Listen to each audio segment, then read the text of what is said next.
Chers camarades, je vous apporte le salut fraternel de la section FNEC-FEFO de Vaucluse et en particulier du STUDIFO 84 qui m'a mandaté pour ce congrès.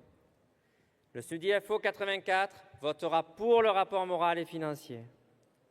Nous remercions la Fédération pour le travail accompli durant ce mandat, notamment pour ses initiatives et positions contre la marche à la guerre et le budget de guerre Macron-Le Cornu, contre le génocide en cours à Gaza, contre l'inclusion systématique par défaut dans nos établissements scolaires et sur la non-signature de l'accord PSC dans l'éducation nationale. Pour le mandat qui s'ouvre, il y a absolument nécessité de renforcer le service juridique pour répondre aux problèmes de plus en plus nombreux et complexes auxquels nous sommes confrontés avec la déréglementation galopante que nous subissons. Il faut aussi impérativement que nous disposions de fiches techniques juridiques, car dans les départements, nous ne sommes pas armés ni disponibles pour ce travail de recherche juridique, en particulier pour la défense des AESH et des autres contractuels d'éducation nationale. Aussi, le service juridique a besoin d'être appuyé par un cabinet d'avocats sensible à nos combats et réactif, ce qui nous a fait défaut face à une grave pollution à l'amiante dans le lycée professionnel. Nous rappelons que nous avons fait déjà cette demande de renforcement du secteur juridique au dernier congrès. Nous souhaitons que ça soit mis en place au plus vite lors du prochain mandat. Le pôle juridique, service de la FNEC et avocats, doit être un instrument de combat très réactif et apportant des réponses encore plus précises.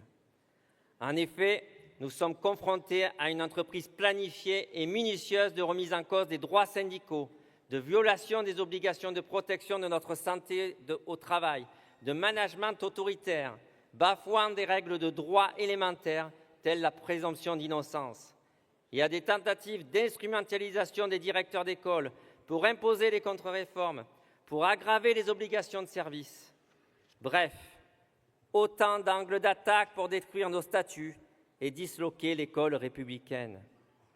Avec le PPCR et la loi de la transformation de la fonction publique, les commissions paritaires ont été vidées de leurs prérogatives de contrôle, privées des informations sur le déroulement de carrière en matière de mutation, de promotion, de changement de grade, de départ en stage, de congé de formation. C'est maintenant le règne de l'arbitraire. 10 ans après le PPCR, il n'y a plus de critères objectifs ni de règles communes, sinon fictives, compte tenu de la vue prépondérante des inspecteurs, directeurs académiques et recteurs sur tout. Les seules possibilités de contestation pour les personnels sont les recours et dans nombre de situations, les ressources du droit encore existants peuvent être déterminantes. Il nous faut donc être en mesure de les utiliser. La disparition du CHSCT au profit des CSA et des F3SCT est aussi dans cette logique-là. Les F3SCT n'étant qu'une commission interne du comité social d'administration. Malgré nos avis à répétition revendiquant le respect de la réglementation, par exemple sur les visites médicales obligatoires, l'administration continue de faire la sourde oreille et de se moquer de la santé des agents.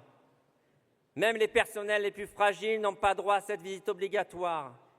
Jusqu'à quand va-t-on tolérer que notre employeur ne respecte pas la réglementation ? Jusqu'à quand va-t-on continuer à accepter qu'il n'y ait pas une réelle médecine du travail ? La question d'une action juridique au Conseil d'État se pose, car département par département, nous ne remportons que des victoires ponctuelles et limitées. Le STUDIFO 84 considère que doit être aussi réaffirmé avec force pour le prochain mandat le combat pour établir toutes les prérogatives des CAP et pour le rétablissement des CT, des CHSCT, en expliquant au personnel comment il garantissait un déroulement de carrière préservé, du management toxique par la performance, la mise en concurrence des personnels, les abus d'autorité et les passe-droits.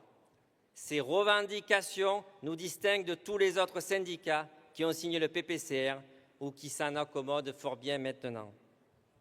À un an des élections, l'amélioration de notre outil juridique et l'exigence du rétablissement des CHSCT et des prérogatives des CAP participeront au renforcement de notre fédération et au développement de nos syndicats. Vive le syndicalisme confédéré indépendant, vive la FNEC FPFO et vive la CGTFO.